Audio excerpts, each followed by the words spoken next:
여러분, 잠깐만. 오케이.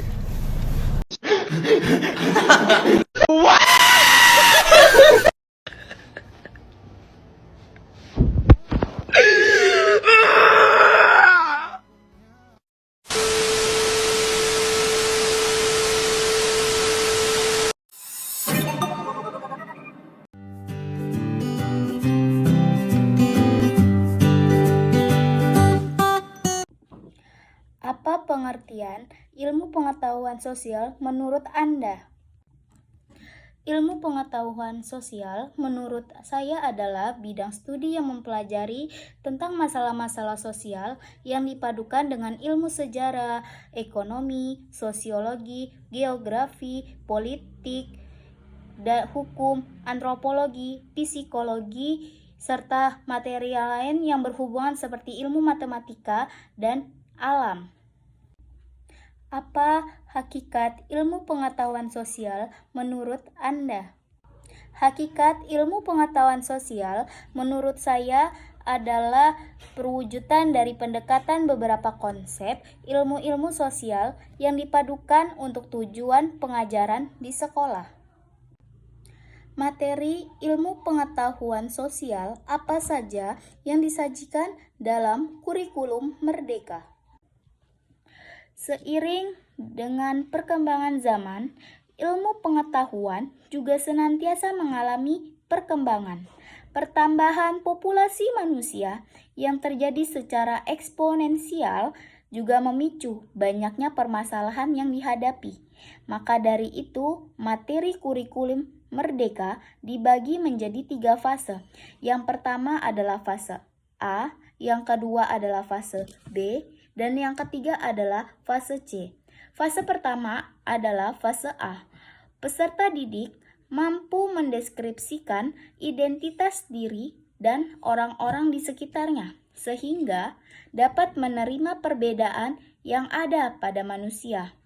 Peserta didik mengoptimalkan penggunaan panca indera untuk melakukan pengamatan dan bertanya tentang makhluk hidup dan perubahan benda ketika diberikan perilaku tertentu.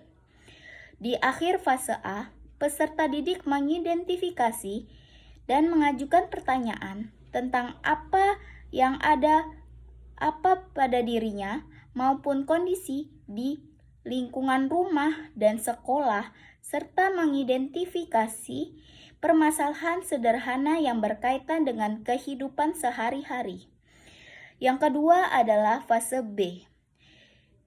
Peserta didik menganalisis hubungan antara bentuk serta fungsi bagian tubuh pada manusia atau panca indera. Peserta didik mengidentifikasi proses perubahan wujud zat dan perubahan bentuk energi dalam kehidupan sehari-hari.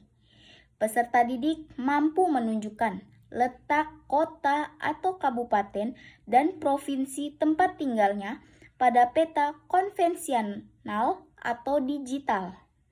Peserta didik mendeskripsikan keanekaragaman hayati, keragaman budaya, kearifan lokal, dan upaya pelestariannya. Di akhir fase ini, peserta didik mampu menjelaskan tugas, peran, dan tanggung jawab sebagai warga sekolah, mendeskripsikan bagaimana interaksi sosial yang terjadi di sekitar tempat tinggal dari sekolah. Yang ketiga adalah fase C. Fase C, peserta didik melakukan simulasi dengan menggunakan gambar atau bagan atau alat atau media sederhana dengan sistem organ tubuh manusia yang dikaitkan dengan cara menjaga kesehatan organ tubuhnya secara benar.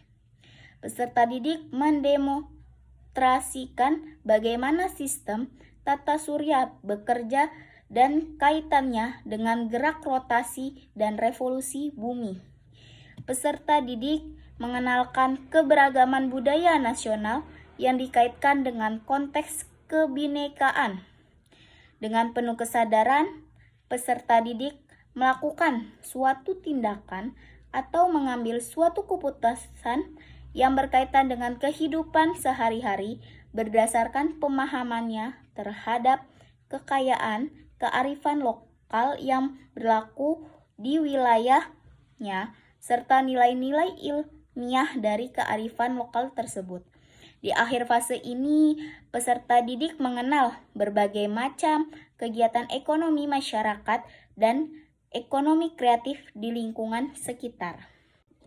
Harapan Anda terhadap mata pelajaran ilmu pengetahuan sosial di masa yang akan datang.